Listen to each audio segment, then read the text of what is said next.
Hey guys, welcome back to my channel. We have another good video here. This is a 2014 Mercedes E350 4Matic. I'm going to replace the engine subframe on this car. This has a minor accident on the left side underneath, and it damaged the subframe. So I have the subframe right here. It's a brand new original from Mercedes.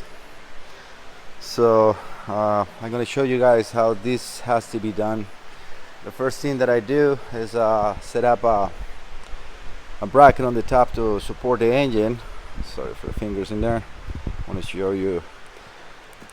Mercedes put very good. You can just hook up in here, and then that will hold the engine while you're working and removing the bottom subframe and all the suspension parts. You need to remove 4 bolts from the engine mounts. Let me just point. That is one of them. It's one in the front and one in the back. It's 13 millimeters. So this is the first thing you had to do on the top. Same thing on the passenger side.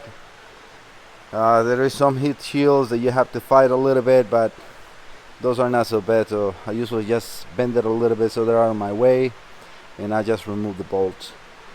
So okay, I'm gonna start doing this, and I'm gonna show you guys how the process goes on remove and install. So I got the motor mounts release. Let me show you. Okay, this is the bracket that I was talking about, to support the engine. It barely fits in this one because it's a little wider than than the bracket itself, but it makes it. It does the job. So I have right now. Let me show you. Make sure you guys see the bolts are removed. And let me check the engine, so you can see that the engine it shakes and moves, so it's completely off the motor mounts. Alright, so I also removed the wheels. I don't really need to show much on that. I also put a tool to hold the steering straight so it doesn't move while I'm doing the job, because you need to remove the complete rack and pinion, which in this car is electric. I don't disconnect the battery. I just remove the key and I unplug everything underneath. So just make sure you put the key away. Nobody else is going to be touching the car, so just you. And I have the part, so it will be an in and out. I didn't have to do any relearn or nothing on the steering. I also have the undercovers already removed. They're 8 millimeters. All the bolts are exactly the same size. So there's 3 undercovers that you need to remove. This is a 4Matic vehicle, so you need to remove the front axles as well. So I already removed each one of the bolts. Those are reverse storage. Let me show you the socket for that. This one is E24. Alright, so I got that removed, and I'm about to start getting the sway bar out of the way. Let me see, what size are those. I was going to show you something too, because one of the motor mounts, okay, those are E12s. So one of the motor mounts bolt is very hard to reach from the top because of the heat shield. So I use this long, this is like 18 inches long ratchet wrench, and it worked perfect. I just feed it from here. Let me show you. Just feed it from here, and then I remove the bolt. That's it. So I will be using this one to install that too. Put that away. Okay, so my next step, now that I have the steering locked, it will be to remove the outer tie rod bolts, the nuts on it, and remove that and take the rack and pinion. Like you can see right here, this is an electric power steering, or electric steering. So all you gotta do is pull this red tab out, push that out, and then the other connector that you have to remove is this one. It has 2 tabs, one in the back and one in the front. All you gotta do is just push the tabs and pull on the connector. Sometimes a little hard, especially when you're recording and you have the camera on the other hand. I'm trying. Okay, I got it out. So let me show you that. So that is very simple. And let me show you the red one. So all you gotta do is, again, just make sure you pull the tab back. That's it. And then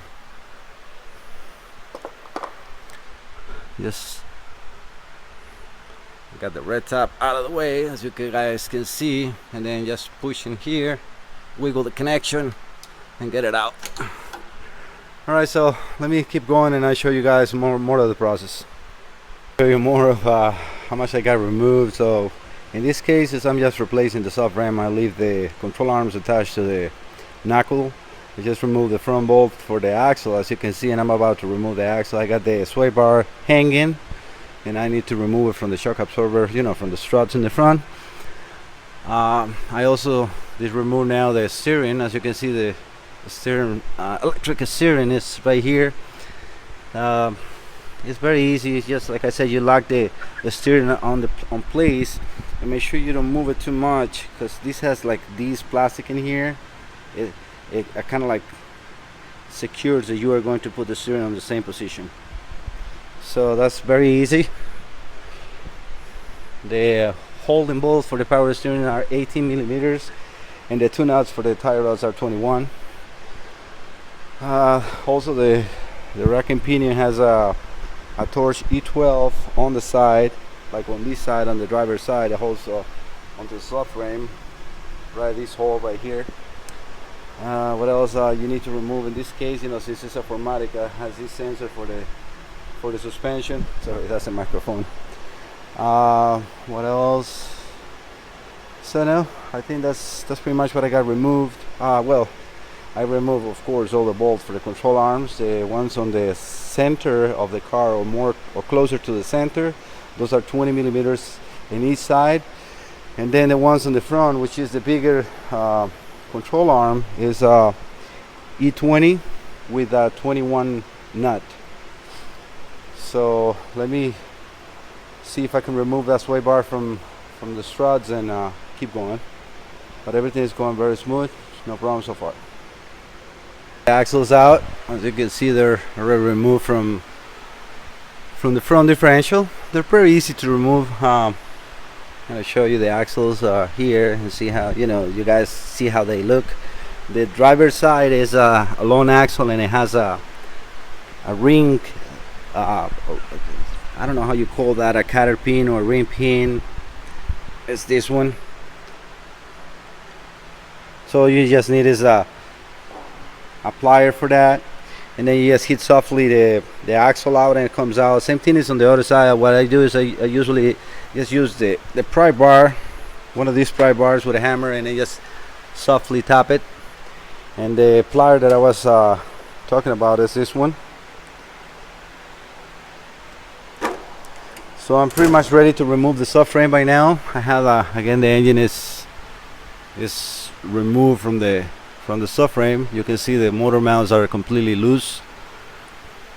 So this is pretty much what you got to do. Also, I forgot to show you this, is on the radiator itself, because the radiator sits on the subframe right here and right here.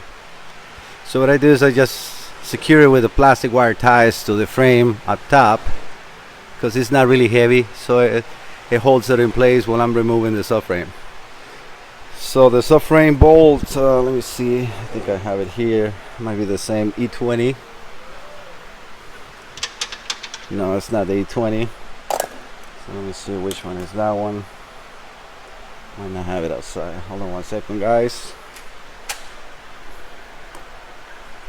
Let's see if it is this one. That's a little loose. I think that's the one. Oh no, this is the one. So it's like E16, again, reverse torch. It's 4 bolts that you need to remove. For that, I'm going to use a help from somebody else to help me, you know, hold it when I'm removing it. And then all you got to do from the subframe to the new subframe is just to transfer these 2 heat shields that are here with a torch